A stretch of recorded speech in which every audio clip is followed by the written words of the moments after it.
When we first started our knowledge management initiative, we realized that there were a lot of people in the organization who knew nothing about knowledge management. When we spoke about it, they thought we were talking about some kind of document management system that the IT department was going to implement.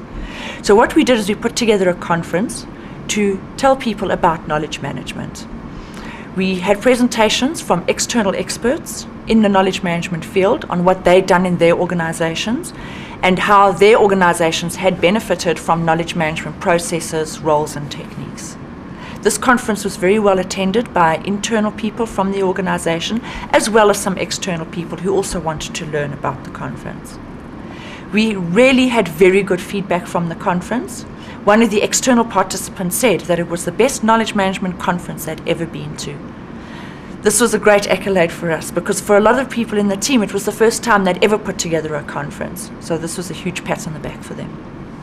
By the time the second year came around, we realized that there were a lot of people who knew about knowledge management in the organization, simply because we'd done so many roadshows and we'd involved so many people in communities of practice and other knowledge sharing processes. We felt for the second conference that what we should do is we should have people sharing their own experiences of how their communities of practice operated, how successful they were, so they could share that with the rest of the group. And we got to the point where as a team, as a knowledge management team, we'd actually spoken enough about knowledge management and we needed the converted to start preaching on our behalf. That is what we did with the second conference. We had people present on their communities of practice, the successes that they'd had, and how they'd been able to add value to the organization. At that conference, we found that there were a lot of external people who came who really wanted to see how knowledge management could benefit their organizations.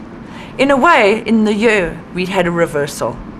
The first year, it was a conference for internal people presented by external people, and the second year around, it was a conference presented by internal people, also for the benefit of the larger community and the larger business environment in South Africa.